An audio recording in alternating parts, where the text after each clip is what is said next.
Doctor صاحب میں یہ پوچھنا چاہتا ہوں کہ کانکوبائنز جو تھیں آپ صلی اللہ علیہ وسلم کے دور میں، ان کے ساتھ جو نکاح کا کانٹریکٹ تھا اس کی کیا حیثیت تھی عام بیویوں کے نکاح سے؟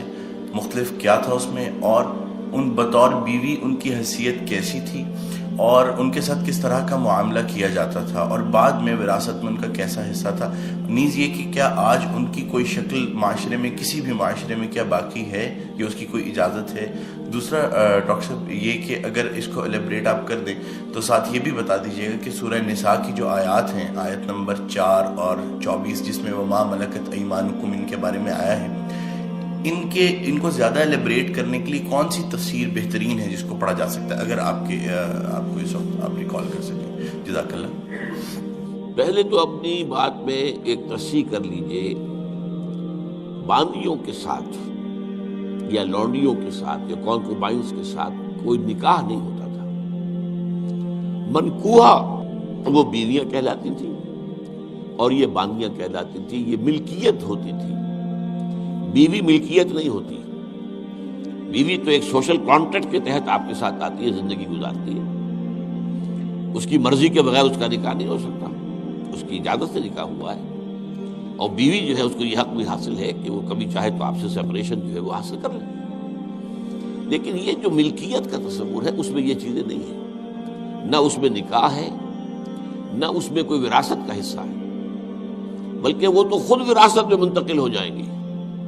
اگر کوئی شخص جو ہے اس کے کچھ باندیاں تھیں تو اس کے انتقال کے بعد وہ اس کی ملکیت ان کی جو ہے جیسے اور پراپرٹی جو ہے وہ منتقل ہوگی، اولاد کو ایسے ہو جائے گی۔ تو پہلی بات تو یہ چاہے اچھی لگے چاہے بری، لیکن آپ اس کو سمجھ لیجئے ایز سچ کے جیسے وہ تھا معاملہ۔ ہمیں اس کے اندر جو ہے وہ کچھ اس کو پہلے ٹیبل بنانے کے لیے اور اس کو جو ہے اس کے اندر کوئی ترمیم نہیں کرنی چاہیے۔ سٹیٹس جو ہے باندی کا، کانکوبائنز کا، وہ یہ ہے جو میں نے آپ کے سامنے رکھا۔ اچھا، اصل مسئلہ یہ آتا ہے کہ آیا آج بھی ایسا کوئی معاملہ ہے؟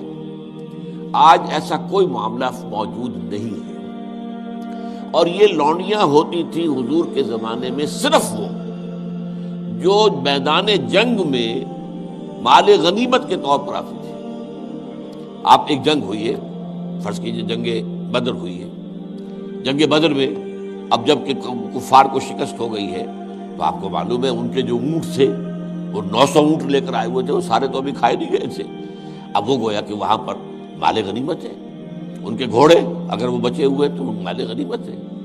وہ جو آدمی بھاگتا وہ اپنا اسلحہ بھی پھینکتا جاتا ہے تاکہ بھاگے اور جان بچائے، یہ سب کیا ہے؟ مال غنیمت ہے۔ ایسے ہی اگر وہاں کوئی عورتیں بھی آئی ہوں، میرے علم میں نہیں ہے کہ بدر میں آئیں یا نہیں آئیں، احد میں تو آئیں، لیکن بدر کے بارے میں مجھے یقین کے ساتھ معلوم نہیں ہے، لیکن اگر عورتیں بھی آئی ہوں تو وہ باندیاں ہوں گی، وہ تقسیم ہو جائیں گی۔ یہ جو اصل غلام کا اور باندی کا تصور ہے اسلام میں، یہ POW کا حل ہے، prisoners of war, what to do with them۔ یا تو اب آپ جو ہے بڑے بڑے جو ہے کنسنٹریشن کیمپس قائم کر دیجئے، ان میں پڑے سڑ رہے ہیں، وہ سب کے سب جو ہے کنسنٹریشن کیمپس کے اندر ہوتے ہیں۔ اب وہاں پر ان کا کیا معاملہ ہے؟ تو ان کے لیے اگر وہ مرد ہیں ان کے لیے ان کی کوئی جنسی تسکین کا کوئی سامان نہیں، اگر عورتیں ہیں ان کی جنسی تسکین کا تقاضے کا کوئی سامان نہیں۔ ہاں، کھانے پینے کو ظاہر بات ہے کچھ نہ کچھ راشن واشن جو ہے وہ تو جو بھی دنیا میں POWs کا معاملہ ہوتا ہے کھانے پینے کو دیا جاتا ہے۔ اسلام نے یہ کیا ہے کہ بجائے اس کے کہ POWs جو ہیں وہ اسلامی بیت المال پر بوجھ بن جائے، انہیں ایبزارب کرو معاشرے کے اندر، انہیں تقسیم کر دو لوگوں کے اندر، اور ان کی حیثیت غلام کی اور باندی کی ہوگی۔ انہیں آپ کو کھلائیں بھی وہ، حضور فرماتے ہیں جو خود کھاتے ہیں وہ کھلائیں، جو خود پہنتے ہو وہ پہناؤ، اچھے سے اچھا سلوک کرو۔ پھر ان کی ایمینسیپیشن کا ایک سلسلہ شروع کر دیا گیا، فلاں اگر تم سے گناہ ہو گیا ہے تو کفارہ یہ ہے یہ غلام آزاد کر دو، قتل خطا ہو گئی ہے، وہاں تم سے غلطی سے تمہارا ارادہ نہیں تھا، کوئی تمہارے ہاتھ میں مارا گیا ہے، گولی چل گئی تم سے اور کوئی شخص جو ہے وہ مر گیا ہے، اس کے لیے بھی وہ غلام جو ہے آزاد کرو۔ گناہوں کے کفارے میں غلاموں کو آزاد کرنا، پھر غلاموں کو آزاد کرنے کی تلقین، نصیحت، پرسویشن، یہ نیکی کا بہت بڑا کام ہے، غلام کو آزاد کرو۔ یہ ساری چیزیں جو ہیں اس کے ذریعے سے ایک دفعہ انہیں سوسائٹی میں جذب کرنے کے بعد وہ علیحدہ ایلیمنٹ نہیں رہے، اب سوسائٹی کا حصہ بن گئے۔ وہ ایک گھر کے اندر ہے، وہاں رہتے ہیں، ان کے ساتھ جو ہے ان کے مالک ہیں، اور اسی طریقے سے ان کو رفتہ رفتہ ان کی ایمینسیپیشن کا بندوبست کیا اسلام، اور اس میں آپ کو معلوم ہونا چاہیے اس درجے ایمینسیپیشن ہوئی ہے کہ ایک وقت ایسا تھا عالم اسلام میں ساری حکومتیں غلاموں کی تھیں۔ مڈل ایسٹ میں ممالک کی حکومت، مملوک کہتے ہیں اس کو کہ جو کسی کی ملکیت ہے، غلام ہے، ممالک بڑے بادشاہ ہوئے۔ ہندوستان میں جو دہلی میں پہلی حکومت قائم ہوئی ہے وہ کون تھے؟ خاندان غلامہ، قطب الدین ایبک اور یہ بلبن، ایسے ایسے شاندار، اور جو ہے اور یہ التتمش، یہ کون تھے؟ غلام تھے۔ ہمارے بڑے بڑے دین کے علماء ائمہ غلام، چنانچہ بڑے علماء اساتذہ غلاموں میں سے۔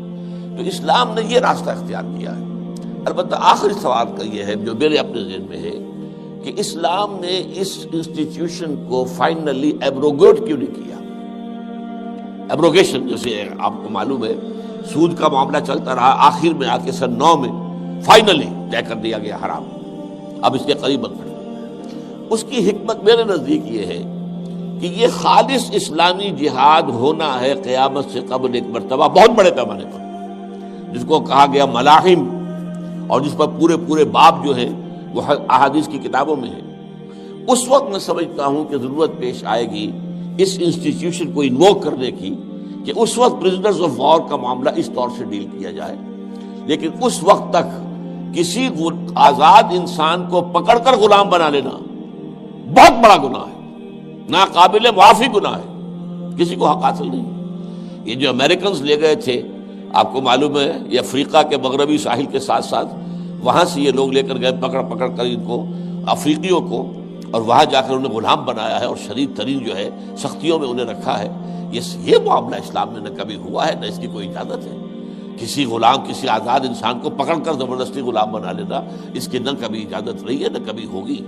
البتہ پرزنرز آف وار کے معاملے میں یہ شکل ہے جو اسلام میں رہی ہے، اور ہمیں اسی طریقے سے سمجھنا چاہیے۔